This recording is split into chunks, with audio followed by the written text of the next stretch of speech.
Hello and welcome to PGurus channel. I'm your host Sri Iyer. Today, for the first time on our channel, we have the pleasure of Ethan Gutmann's company. Ethan, welcome to PGurus channel. Thank you. It's great to be here. A few words about Ethan, viewers. Ethan Gutmann is an American investigative writer, human rights defender, China watcher, author, and a research fellow at Victims of Communism Foundation in Washington, D.C. He has written thus far 3 books. He has made 1 movie. The name of the movie is Human Harvest, and the books that he has written are The Slaughter, Losing the New China, Punishing Criminals. His books are available on Amazon, and I recommend that you go through this because he has spent a lot of time researching the organ harvesting and the human rights violations that have been happening in mainland China. So without further ado, I'm going to straight jump into the topic. Ethan, you recently returned from a visit of Kazakhstan. So why don't you share with our viewers your trip, your experiences, and what you saw? It's so many experiences, and it was such an interesting trip because we actually I drove there with my adopted foster daughter because we wanted to evade surveillance. I mean, the problem for me was I wanted to get to people who have come out of the camps, the re-education camps of Xinjiang, and to do that, it meant I had to come in incognito, or basically without a tail. And the Kazakh authorities are no slouches when it comes to surveillance. They're very good at it. So it was a very kind of interesting and difficult problem, and it required taking the ferry across the Caspian Sea, actually, and then driving across Kazakhstan, which is roughly equivalent to the United States, to Almaty, and settling in there for a long time to do interviews. Having said that, one quick correction: Human Harvest is not my film. In fact, it was made by a guy named Leon Lee. It's well worth watching. Oh, sorry about that. Yeah. No worries at all. This is, there's a film that's more focused on my work, which is called Hard to Believe, and that's also very good. They're both very good films for different kinds of audiences. But the point is, the notion here was to get to the horse's mouth. I mean, what are people in these camps really experiencing? And the fact is, the Chinese authorities have learned not to let Uyghurs out of these camps. But they're a little lax about the Kazakhs, and the Kazakhs do share a border. And so a lot more Kazakhs have slipped out of Xinjiang and ended up in Kazakhstan, often in very tenuous legal circumstances and so forth. Often they have family back in the camps. Often they're extremely reluctant to talk to anyone, especially CNN, who comes in with their cameras blazing, or BBC, who comes in with their cameras blazing, or even NPR, which walks around with a lot of expensive equipment. The idea here was to get away from all that and just do it as a writer's, the way a writer would, which is you bring in a dictaphone, okay, Yes, from 30 years ago, and you just say, look, nobody's going to listen to this except me, because it's these little tapes, right? And it's not going to be on a computer. Nobody can break into this little tape unless they have another dictaphone like this. And they're actually pretty rare these days. I spent a lot of money trying to find one that would work. So, and this is sort of, I know it sounds a little ridiculous, but this was the way to do it. And the other thing was to never go on the internet. So basically there was, I had no communication with my family or anybody else for, 2 months. The only communication I had was at one point I was in Kyrgyzstan, and I pulled out some money. That was a way of, pulled out some money from a cash machine. That was a way of letting my wife know I was still alive. So the interesting thing that I found was the scale. I'm trying to look at the scale of this thing. China has entered a new, extremely aggressive phase, as you are undoubtedly aware, and they are tapping along the line for areas of weakness. But they're doing that internally as well. Okay, and perhaps you might say they're sort of taking the internal battles of China and making them external. They're turning them into global issues. Now, the Uyghurs are the particular victims of this, but what I'm gathering is that at a minimum, 25,000 Uyghurs and possibly some Kazakh and Kyrgyz and Hui are being harvested for their organs every year. 25,000. Okay. That's the minimum. The maximum is probably much higher, but we can certainly easily come up to 50,000 people per year. Now, these are approximate numbers. I mean, this is a wartime sample. I'm not going to give you false precision here, but I can say that I'm confident that I'm in the ballpark. Yeah. So who are the consumers of these organs? Mm-hmm. Well, India had a little experience with not organ harvesting so much, but people sometimes, giving up a kidney and trying to make some money off that, and yes. black market. Now, that is an issue that hopefully India has largely left behind, but it has no relationship to what I'm talking about. This is something where the lungs are taken, the heart is taken, the liver is taken, and the kidneys are taken, and the corneas are actually removed, and the hair, of course, is turned into a wig, or it's part of a wig. The skin is used, often used as collagen in beauty products. So people put their. So who's using it? Everybody, in a sense. If you're female, you're putting this stuff on your face every night. But who are the big customers? We suspect the Japanese are the biggest in the world. They have an aging population, reasonably wealthy. And they're very close by. And so they come to the east coast of China, and they go to the China-Japan Friendship Hospital, which specifically has very nice Japanese food and so forth. We know that the South Koreans try really hard. They're smaller population, but they come to China all the time, and it's arranged by the hospitals. We know that the Saudis appear to be big in this as consumers of this. Now, there's been a phrase that's been used, you've probably heard it, called halal organs. And I'm not sure, I've never seen that phrase actually used in an ad, but it does have a specific meaning, and we use it as kind of a shorthand, because what it means is, if I'm a serious Muslim, I don't want a piece of somebody else's body from somebody who ate pork. And in general, other than the Uyghurs being forced to eat pork in camps, they don't eat pork, and often don't drink or smoke and so forth. And so the organs are considered reasonably healthy, or at least they're more attractive to somebody who follows halal requirements closely. The Germans in Europe are big. It's arranged through the heart surgeons. We believe the Saudis, it's arranged mainly through the embassy.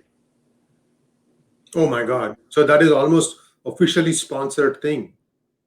It appears to be. I'm sort of speaking out of turn. That's an ongoing investigation, there is some proof of this. That certainly has been taking place. Wow. The Gulf states, there is no question, however, that the Chinese have been trying to attract the Gulf states to come to China for organ transplants for some time. Even 6 years ago, you go to the biggest hospital in all of China for transplants, Tianjin Central, which does about 5,000 a year, and they had two choices when you entered that portal: English or Arabic. Okay, that tells you right away what something's going on. Since then, we've had several reporters who've gone into Tianjin Central. One was from the Washington Post, one was from South Korea, a very good documentary maker, and they both noticed a tremendous amount of Arabic being spoken. We've also seen films surfacing that show that they've actually, in some of these hospitals, which are trying to attract wealthy Muslims, that they have set up a mosque in the hospital. And they've set up a prayer room, they've set up a special canteen, and even a nice area for them to sit around and talk. This is not done in China in general. You don't generally do this kind of thing unless you're catering to a very specific audience and you're charging a pretty substantial price. Should I tell you what I've calculated is that the average person, if they are sold to some sort of foreign organ tourist, not a Chinese national, that person is worth well over $500,000. Lungs are 150,000 each. The liver is 110. The heart is approximately, sort of changes, but it's going to be 130, 170 in there. Kidneys are 60,000 at least. So if the person is dissected correctly, if the organs are preserved using a system called ECMO, which oxygenates the organs, you can fly them all over to the place, to these different hospitals where they're picked up by the right person. They are put in, and that's a phenomenal change. When the Nazis were doing this, when they were doing the mass killings of Jews, they didn't really have a purpose for the bodies. They couldn't. They tried soap and various things. They certainly used hair, but they didn't even have. They had too much hair, and they turned it into stuffing for mattresses. This is really different. This is an incredible mix of state power and state policy and capitalism together in a kind of really diabolical combination. Now, this is not just stopped with the Uyghurs, isn't it? I mean, I'm also hearing about Falun Gong. I'm also hearing about Tibetans. And in all these cases, I'm just want to finish my question, sir. In all these cases, people are normally healthy. They're just being picked up for their differences. And then they go into some sort of a camp. And then when they're coming in, their blood type, their other vital data is taken. And essentially it's entered into a database, and then basically they match who wants what, and then that person is wheeled off. Is that how it's working? Yes, that's exactly right. I mean, and you're right to mention the Falun Gong, because that was my last book was called The Slaughter, and it starts with the Uyghurs because they experimented on the Uyghurs with live organ harvesting and so forth back in the 1990s. But this organ harvesting exploded because of the population of Falun Gong who was in the camp, they were throughout China, in every labor camp, black jails, detention centers, long-term detention centers, psychiatric hospitals, this kind of thing. And they had this vast population, which in many cases was not giving their names because they wanted to avoid their family being persecuted back home. And so they had no purchase on the system. Their families had no purchase on the system. They were this huge population, which was extremely vulnerable. And that is what happened. That's how the transplant industry in China grew into this juggernaut that it is today. It is enormous. It is doing 60,000 to 100,000 transplants every year. These are phenomenal numbers. I mean, by comparison, the United States may be doing as many as 35,000 a year. Okay, so you get a sense of how extraordinary this is. And so you're absolutely right to mention Falun Gong. This is where it's what I call Slaughter 1.0, and now we're looking at Slaughter 2.0, which is even more efficient and faster. Just wanted to make one observation, Ethan, in that the United States transplants are typically from victims who have either been, killed because of a crash or some shooting victims, where they would have specifically said, I donate these organs of my body for research or something like that. I mean, in other words, what I'm trying to say is it's an ethical way of doing things. But now this is more like you're just picking somebody from the street for their beliefs, for their being different from the main population of China. And again, there are many Chinas. Let's wait on that for a second. I just wanted to ask you perhaps to elaborate a little bit more between the 1.0 version and the 2.0 version, and why 2.0 is much worse. Well, I don't know that it's worse, and I really hate to compare suffering of people. So, okay. I mean, I know. I can't say which is worse. I just know that it's a little more effective, I think, and it's easier to do for the Chinese. You just said is absolutely right, or I just wanted to go back to a comment you made. Sure. Organ harvesting is a gift among peoples. It is one of the most wonderful things ever. My cousin got a new lung just a year and a half ago, and he was right at death's door, and it was a phenomenal thing. And then he was sort of out of the bed, somebody showing me the scar and everything. I mean, it's just a great, wonderful thing. There's no critique here about that. And I'm not sure I even critique the idea of a horrible killer who's a mass killer, or somebody who's, having second thoughts at the end of their life and saying, look, can't I at least donate my organs? Right. I mean, even if they're going to be executed, you can argue about capital punishment, but that's not our issue here. Okay. My issue here is these people who are absolutely innocent and would never consent to having their organs removed, let alone being killed, because they've done nothing wrong. I mean, essentially, they've just had different beliefs. In the case of Falun Gong, they're basically a revival Buddhist movement. Okay, a Buddhist revival movement. In the case of the Uyghurs, their crime, I'm not even sure it's not even Islam. It's simply having a different. They're racially different than the Chinese, and they speak a very different language, and that's what this really appears to be about, based on the amount of rapes and so forth that are going on in the camps, which are also very systematic. What makes 2.0 different is that they took the entire Uyghur, Kazakh, Kyrgyz, and Hui population and tested them all. Everybody, up age 12, all the way up to old people. And it was obligatory. You had to come in and have this health check. And that health check involved often a DNA cheek swab, not always, but sometimes DNA was taken. Always blood tests. This is the makings of tissue matching, okay? This was also an examination of people's basic organs. It was mapping out the blood types and all the rest of it. Now, some of that was clearly for surveillance.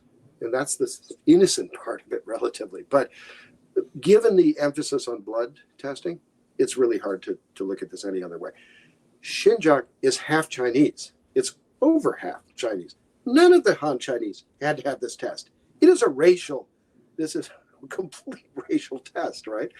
And then these same people end up, or a large portion of them, about 1 million to possibly as many as 3 million people, end up at these camps. Now, that's the most vulnerable position anyone can ever be in. And they really have disappeared. They have no communication. At least during the Falun Gong era, it was a little more fluid. There were ways to communicate. There were ways to circumvent the internet controls. That's gone. I mean, this has become the ultimate surveillance camps and prisons. You can't talk to anyone else. There's no communication. Not even in the bathroom can you communicate with another prisoner. I mean, this is we're really looking at the closest thing we've seen to kind of outright science fiction in our time. This is the women, the destruction of culture, the destruction of language, the destruction of women's fertility. The sterilizations are up dramatically in Xinjiang. And they just shot up like this among Uyghur women. The women instantly, are given a drug which clearly their menstrual periods disappear. They're just gone, and often they don't seem to come back. So when they tie their tubes, but they just cut them, so they can't even be attached. At the same time, half of young women, or a large portion of them, are leaving the camps after a year or two, and they supposedly graduate. They go off to be slave labor, and they end up working as the Australians just came out with a terrific study on this called Uyghurs for Sale. And, two of the companies they concentrated on, there were many, but two of them were, rather famous companies. One is Apple, and Apple's subcontractors. And Apple's already been in trouble for the screen cleaning, which is the final process of the very device that I'm looking into, which gave terrible cancers, leukemia to people for years. Now only the Uyghurs appear to be the screen cleaners. So they're given the worst jobs. They're in the COVID hospitals. They're in Apple's screen cleaner, and they're working for Nike too. This is a very bad picture.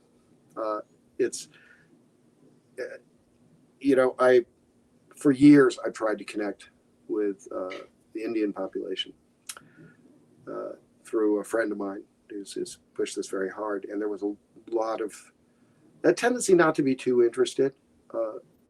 And I don't mean to take any joy in this, but the border conflict has, I think, ignited a kind of a human rights consciousness in India right now, and it's perhaps as high as it's been in years. I'm hoping that's true. And it's very, very important for people to draw together at this time and to pull together. And it doesn't matter what religion we're coming from and the rest of it. We can't simply let this human rights catastrophe take place in plain sight, which is what's happening. So, Ethan, rid me this doubt.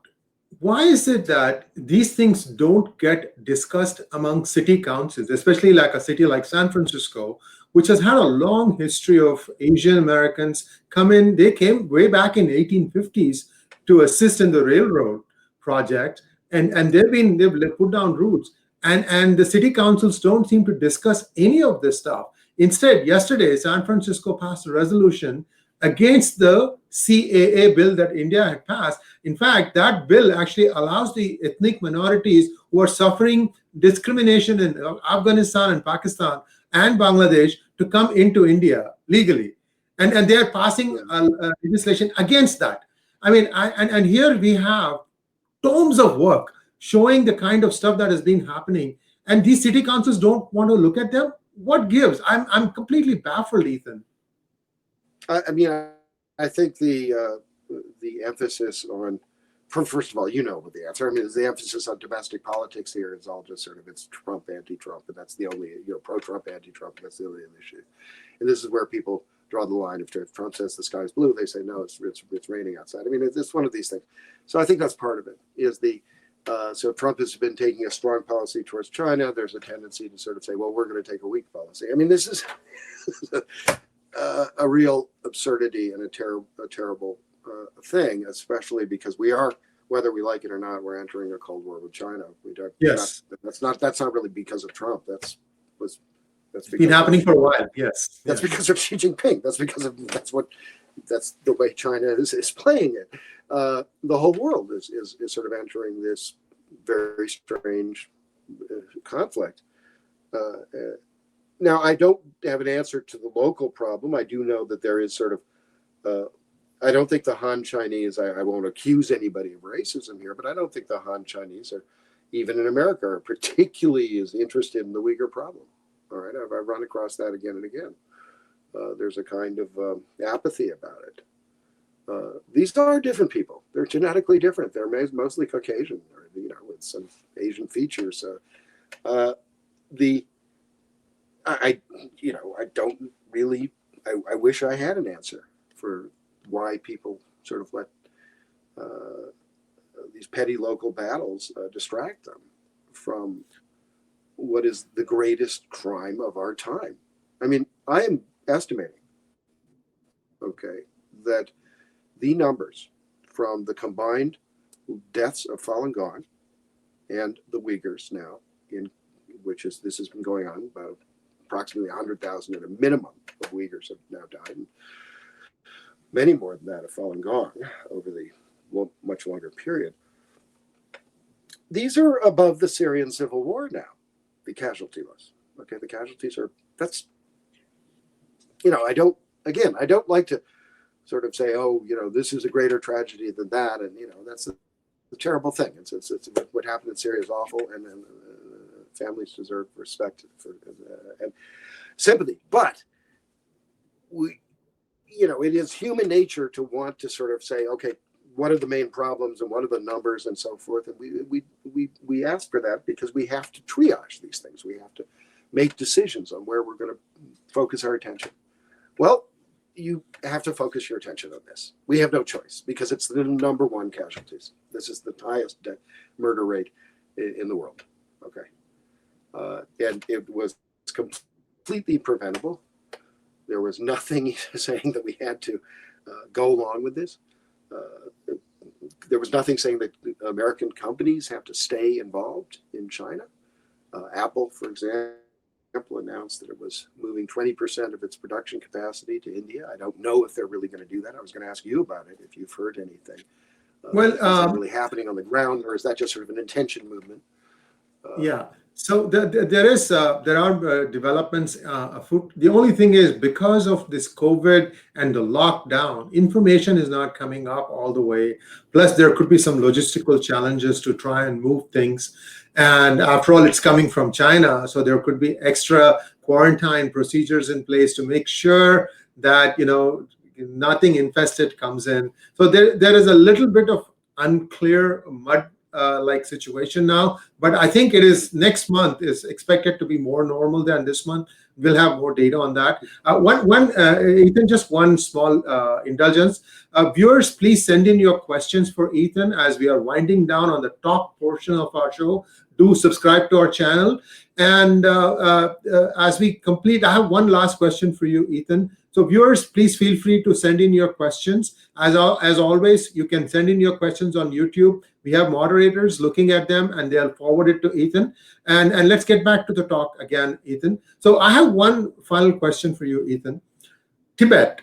Now, Tibet or the Tibetans, there have been so many ways the Chinese have tried to sort of grind their nose into the ground, if you will, in the sense that what used to be Tibet is now split into 4 parts. And, they're just trying to completely wipe out that civilization. After all, the Tibets are the most peace-loving people. They are also followers of Sanatana Dharma, as I am. And it pains my heart to see that even a country like India only pays lip service to the Dalai Lama, who's their spiritual head. And they have a government in exile in Dharamshala in India. But it's not something that India pursues as a policy to try and raise this in the international forums. Now, even the Tibets are also involved in this, being victims of this organ harvesting, isn't it? Yes, they are. I mean, there's the evidence we have. It started about 2003 for them. So we can think of the Uyghurs. It started about 1997. Falun Gong about 2000, 2001. Tibetans 2003. That's when they first start clearing up monasteries and taking the monks in buses. And they had to drive a long way back then because the hospital facilities weren't very good in Tibet. And they drive them to very modern hospitals and check out their organs. And then some would come home and some wouldn't. We know that took place then. It's been very hard, I must tell you, because we didn't receive a lot of cooperation from the Tibetan movement leadership in Dharamsala. Now that's tragic, but the policy has been to try to negotiate with China, with Beijing, and unfortunately, I mean, they're probably right about this. That once you start accusing Beijing of organ harvesting, the negotiation kind of isn't going to get anywhere. So I think they've sort of taken a different path and chosen to overlook some of this, which means we don't get the witness interviews we need to establish what the scale is. But I can say this, I mean, clearly, what has been the reason for this for China? Well, I think there's several, but one of them that is most interesting to me is this business of what I call water retention, okay? That they're literally shifting the Himalaya waters north, okay? And this is very much seems to be part of what their plan is for Xinjiang, for East Turkestan, as the Uyghurs call it, to turn it into not just a launch point for the Belt and Road Initiative, but also to turn it into some sort of garden paradise or agricultural. I drove through. It's interesting. I drove by the Aral Sea. It's in December, and it's such a tragedy to see an actual sea that was just dissolved under the stupidity of trying to grow cotton from that water. But that's what happened, and I think this would be this would make the Three Gorges Dam look like nothing. I mean, this is a true disaster, environmental disaster, and human disaster. if the Chinese really do divert that water in Tibet. So I think that's something we have to really watch. I mean, the evidence of it is not absolutely clear, but I've been looking at some of the Indian investigative authors, and they seem to know what it's fairly compelling what they're coming up with. So, in summary, Ethan, what's the way forward? How can the world exert pressure on China to mend its ways or even change from here? Do you see a split in China coming in the next 5-10 years? What do you see about the Chinese political leadership? I mean, now it's on the brink. I don't know. I mean, really, this is one of those parlor games that's very hard to play because, I've often made wrong predictions. Lots of people do. I really thought Xi Jinping wouldn't be able to withstand all the mistakes he's made. I mean, Hong Kong, the Taiwanese are more dead set on independence than ever. The Uyghur crackdown in Xinjiang hasn't gone very well, to say the least. And I would have thought he'd been replaced by some sort of gang of three, sort of three terrible bureaucrats, Communist Party bureaucrats, who would have kind of put in sort of made it stable. They could blame things on him. Okay. Right. But he's managed to hold on to power, and there's a kind of almost Stalin-esque quality. I'm not saying purges have started, but they've been close enough. Enough threats have been out there, and you can tell this by the language that the Chinese are using. Okay, because within the Communist Party, it's become incredibly stilted, isn't it? It's awful to read. It's just sort of these horrible phrases. And the Chinese had been moving away from that for some years. But the fact that they're bringing back that style, it tells you something. It tells you have to pay attention to what they're actually saying here because they mean it. So I think and we don't know if the Belt and Road Initiative will survive. What's happened with COVID. Certainly the Chinese are forgiving loans in Africa right now. I don't know if the Chinese people will put up with that, but maybe they don't really have a choice anymore. This has been a complete surveillance state. So I don't see huge changes personally. If I had to make a prediction, that's my crystal ball.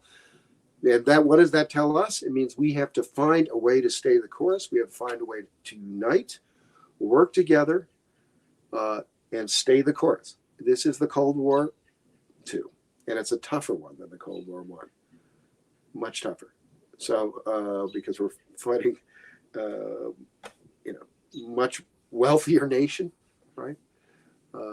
Much more very hard-working nation, phenomenal creativity, and so forth. So I think that's what I would say, is I really want to find ways to unite people on this issue. Having said that, this is not just military. This is not just financial. It is a stool. And the third part of that stool is human rights, is moral. It is moral. It is not financial. It is not military. Okay. And we ignore that at our peril. Okay. We really do.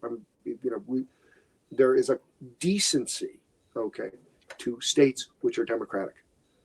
A basic decency. They're not perfect at all, but there's a basic decency that is not reflected in a state like China, Communist Party state particularly. Thank you very much, Ethan. And that was a very heart-touching discussion. Your thoughts on what's happening in China. Bottom line is, what they're doing is immoral. The whole world needs to come together, and we have to find a way out of this one. This is just unbelievable that it's been happening for so long. And from what we have heard today, they have made this process almost like a manufacturing line. And the fodder, all those who they believe to be not conforming to what they have laid down as the reference. I've read and seen this before, the Nazis. So, I mean, I don't want to exaggerate anything here, but truly food for thought. And at this point, Ethan, with your permission, I'd like to field some questions for you. Please. Here we go. Yeah, here we go. The first question is from Muralidharan Naidu. Are the organs of Balochis also harvested? I don't have any information on that. I'm so sorry. And I haven't run into that.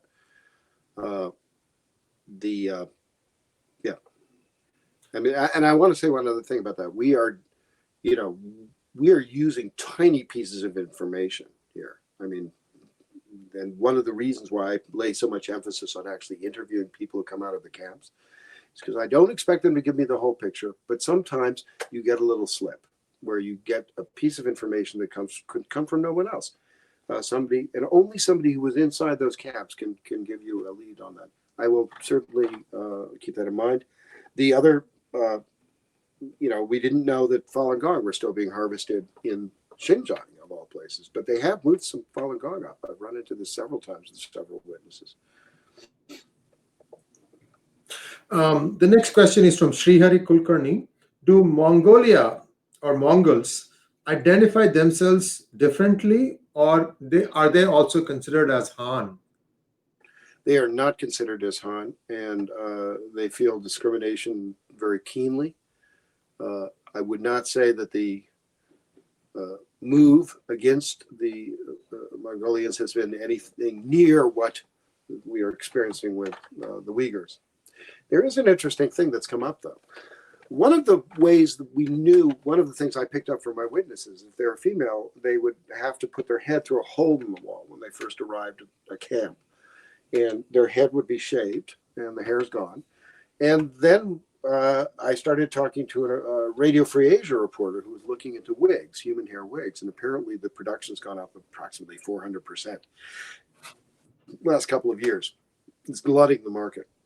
And these wigs are interesting because they are, you know, unusual colors, chestnut, very dark, but chestnut brown and maybe a few red highlights, these kinds of things. And they're all coming from China. Now they identify, if you go and look for a wig right now with Chinese company, you'll see they always identify these ones that are colored, that are clearly not Han Chinese, the you know, natural hair colors, as Mongolia, which is not true. Okay, these are Uyghur, these are Kazakh. Okay, so it's one of the interesting things is that they've already started. That's become the code word. Okay, for this is Uyghur hair. And this sells to the Western market. It's very, very popular. It's popular among the Black community in America, the Hispanic community, the Orthodox Jewish community, because women wear wigs. I'm not blaming any of these communities. They don't know. They don't know, right? They don't know. They're innocent to this. But as a matter of fact, in the Jewish community, it's caused quite a commotion recently, and they've started to really become very active on this issue. So we know that Customs, U.S. Customs, just seized 13 tons of human hair wigs, and they're going to be DNA testing them. And one of the simplest tests that they can come up with in DNA is this Han Chinese hair, or is it Uyghur hair? That is possible to. That distinction is pretty easy to make. Thank you so much. The next question is from Gaurav Singh. And I'm going to read the question, but I don't think we have talked about your party affiliation, whether you're Republican or Democrat. So I'm just going to rephrase this question slightly differently. Is the government aware of real Uyghur crisis? If it is, what are the steps they are willing to take? Well, I think actually this is one where it isn't just Republican or Democrat. I mean, the Democrats haven't been exactly super noisy about this issue, but they have been going along when the Uyghur Human Rights Act came through Congress. Trump signed it. It's been reasonably bipartisan on this issue. I would have to say that the most activist, the activist senators and congressmen have tended to be Republican. Rubio pops into one's mind very quickly. Marco Rubio, certainly Smith and some others. But having said that, Pelosi has pulled her weight at times on this issue as well. So I don't think I'm hoping to see more of that. And and I wouldn't venture to say how somebody should vote or give some advice on that right now. I must say I'm not pleased with Biden's background. I mean, he comes out of the sort of the traditional, well, if people just make enough money in China, it's all going to change. Okay, he's out of that old fashioned idea. Maybe he's had a change of consciousness recently. That's possible. And he's sort of said, okay, well, actually, we're facing something really difficult here. I don't know. It's going to be very interesting to see those debates. Okay, we'll watch them very closely. Ethan, my general observation has been, whenever somebody becomes the president of the United States, their tendency is to move towards the center. Whether you're right or left, they tend to move to the center a little bit, because at the end of the day, you're leading the people of America. They may not have all voted for you. At the end of the day, you are the leader of the free world. And it is that leadership that the world looks to from the United States. It's just my observation. Next question. Gangadhar Anupoj. Hi, Ethan. How to try the Chinese Communist Party on such a massacre without causing World War III? Yes, that's a great question.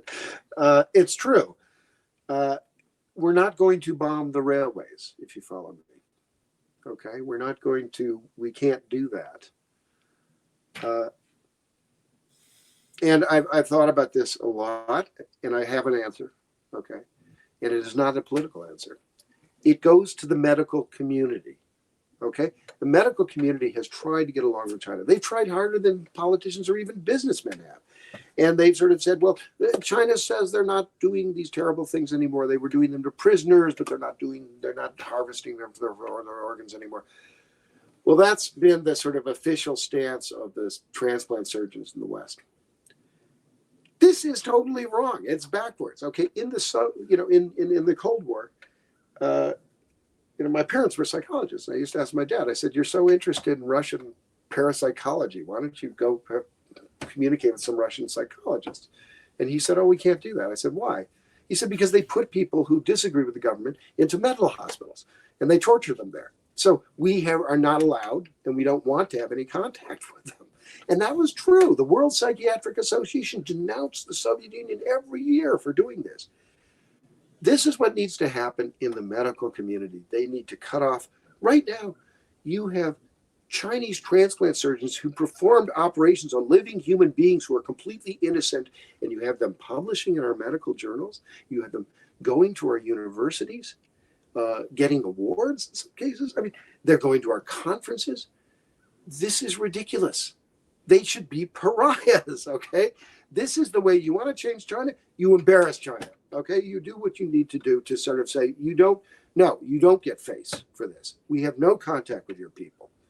When you come back and you can explain everything that's happened over the last 30, 40 years, it was 30 years really, in the organ harvesting industry, and you have given restitution to the victims, then we can talk. But until then, nothing.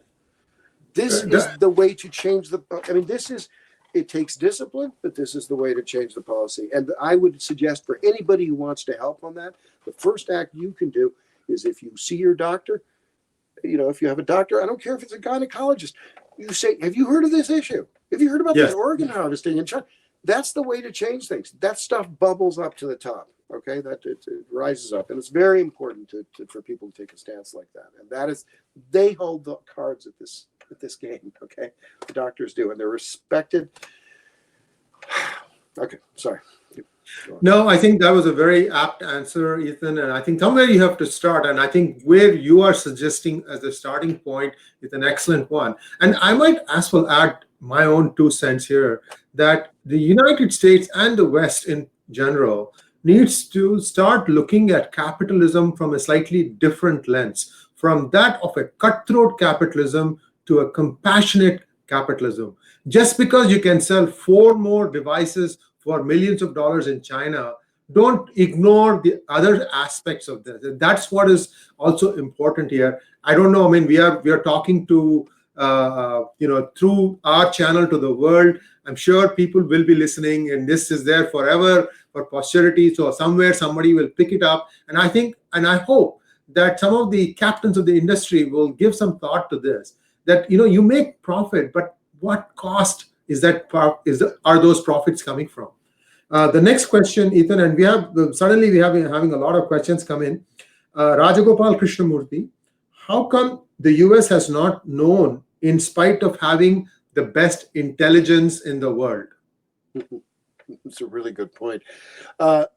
it's not clear what they knew and what they didn't know. Okay. I know a few people in intelligence, and there was a time when they sort of make fun of me, kind of like saying, "Oh, well, you're looking into that, okay, whatever," and they stopped doing that a while ago. Okay, so which tells me something. I mean, it's. I don't ever put them in a position where they have to talk about classified information. I mean, why should I do that? It's impolite, right? This is their job, so you don't push them to do that. But I can tell a lot just by that response, which is yes, this is going on. No, I mean, they've known about it for some time. Do they have a grip on the numbers? I don't think so. Is it their main interest? No, it is not. That's not what really intelligence does.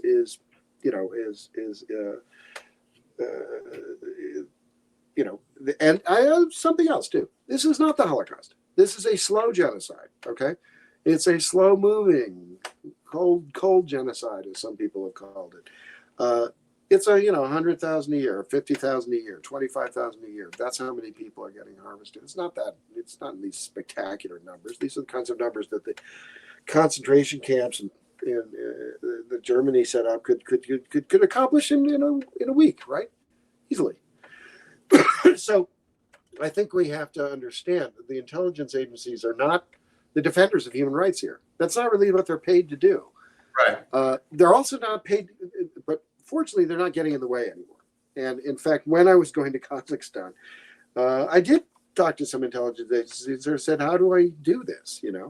I said, "I'm thinking of driving. Do you think that's a good idea?" And they were like, "Yeah, that's kind of a good idea." And then I was like, I'll have to use a really good VPN on my computer. And they're just like, you're not turning your computer on at all." Right? It's like VPN or nothing. Okay. So they did give me some advice, right? I mean, I'm very much an amateur at sort of getting off the grid and so forth. I'm making it up as I go along. But they have been a lot more helpful in that way. So they're not in the way. I wish I could say that they have all the answers to this stuff, and I don't think they really do. Again, they're looking at the military, and this hasn't intersected too much with military needs so far. The next question actually leads up to the previous one. VJ wants to know, why are no Hollywood celebrities taking or stalking or speaking about this openly when they are happy to speak about everything else? You know what? That can continue, in my opinion, because I'm so sick of hearing Hollywood celebrities lecture me about anything. Okay, honestly, and some people would look at Richard Gere and his contribution to the Tibetan. Right. At least some people are very critical of where he took the Tibetan activist movement. Okay, I'm not saying I take a position on that. I'm not a Tibetan activist. I haven't worked in that area, but I know there is a lot of criticism of it.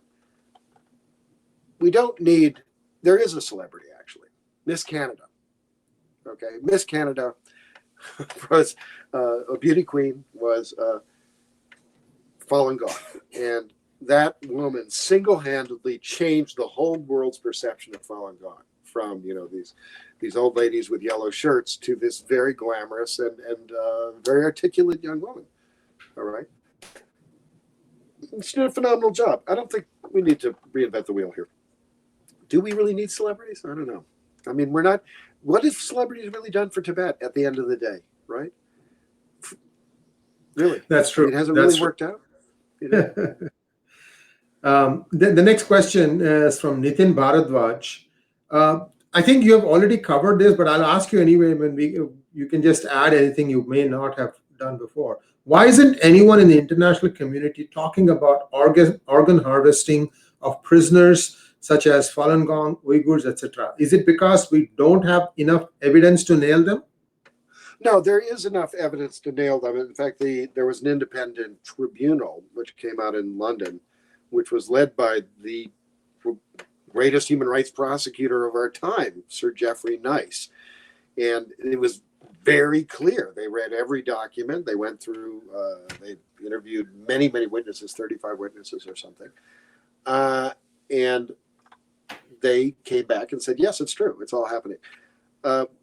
We have actually had some we've had, again, some political action on this, or at least political resolutions have passed acknowledging this, both in Congress and in the European Parliament. The reason for that, why you're not hearing about it, is because of business. Because people have business interests in China. And you can criticize them about Hong Kong. You can even criticize them about Tibet. They're used to that in China. But you cross that line and start defending Falun Gong or the Uyghurs, and you bring up organ harvesting, you're out of there. Okay, that's the third rail, right? This is where they really crack down. And I think, businessmen are very sensitive. I used to work as a businessman in Beijing. Okay, so I knew exactly where the lines were. Exactly, right? Everybody did. And so my clients, I would sort of say, no, you can't say that. Don't go there. Okay, so I think that's been one of the big hangups here, and one of the reasons why it hasn't seemed so visible. The other reason is that, hey, it's happening in a far off land. Okay, you may not have heard very much about the human hair business too, but it's all true. Okay, it's. Actually, it's phenomenal that we've got as much liftoff in some ways, or as much media attention on the Uyghur issue as we have.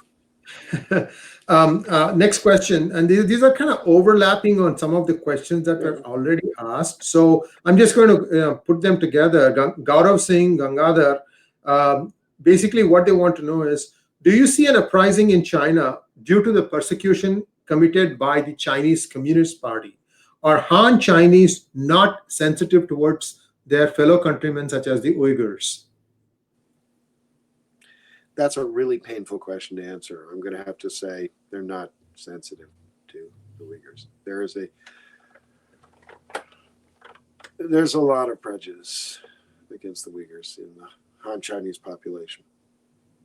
Okay, and I'm not accusing everyone there. I'm saying this is a general tendency. Okay.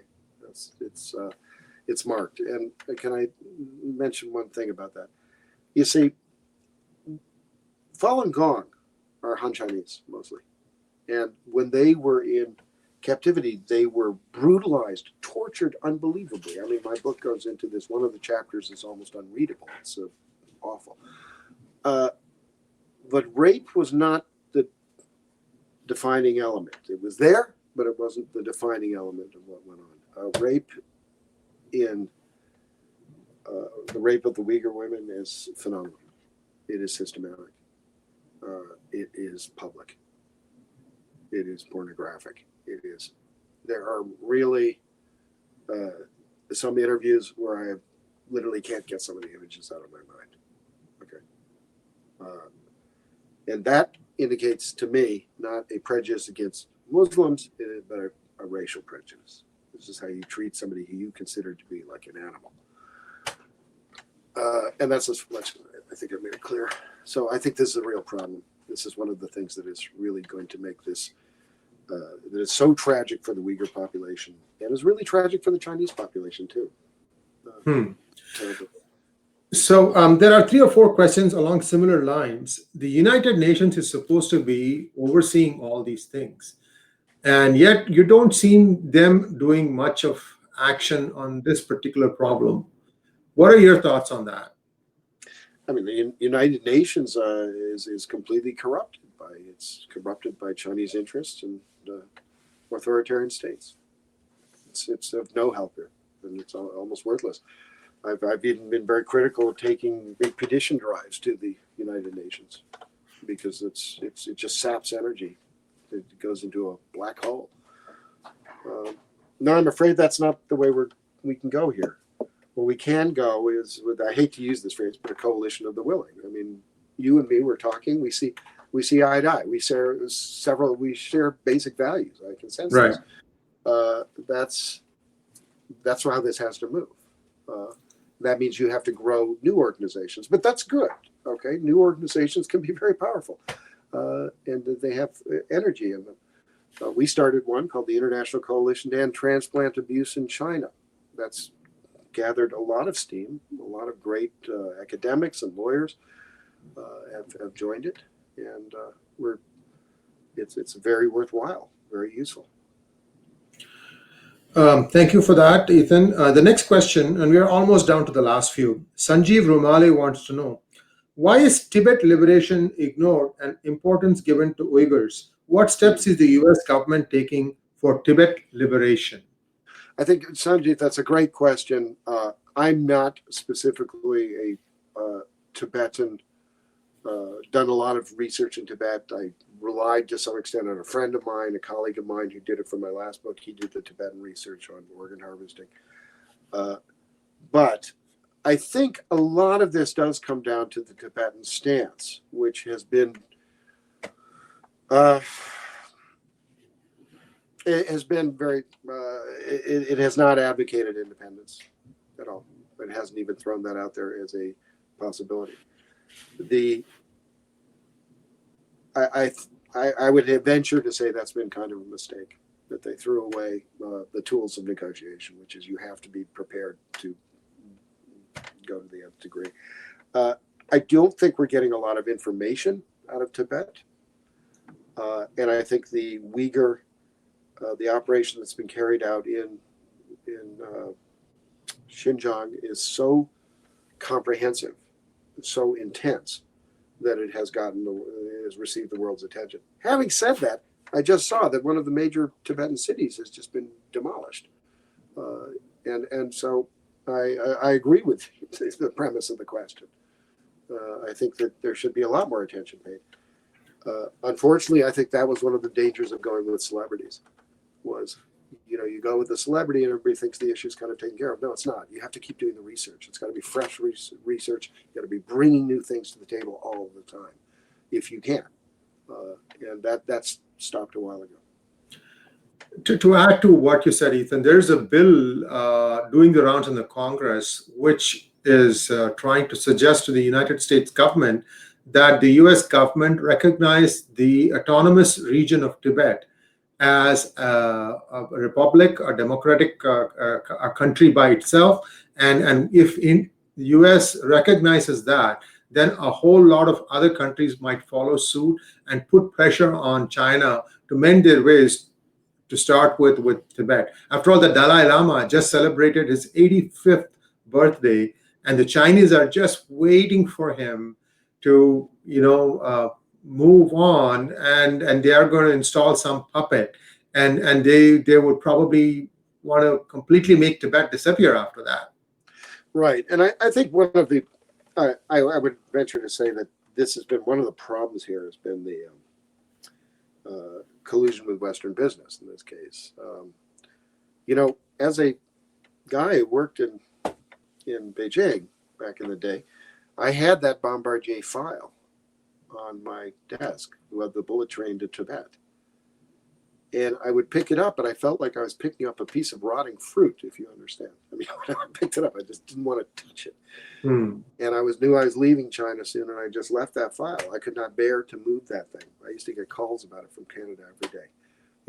Are you moving the Bombardier case? They've got this terrific proposal. I didn't want to touch it.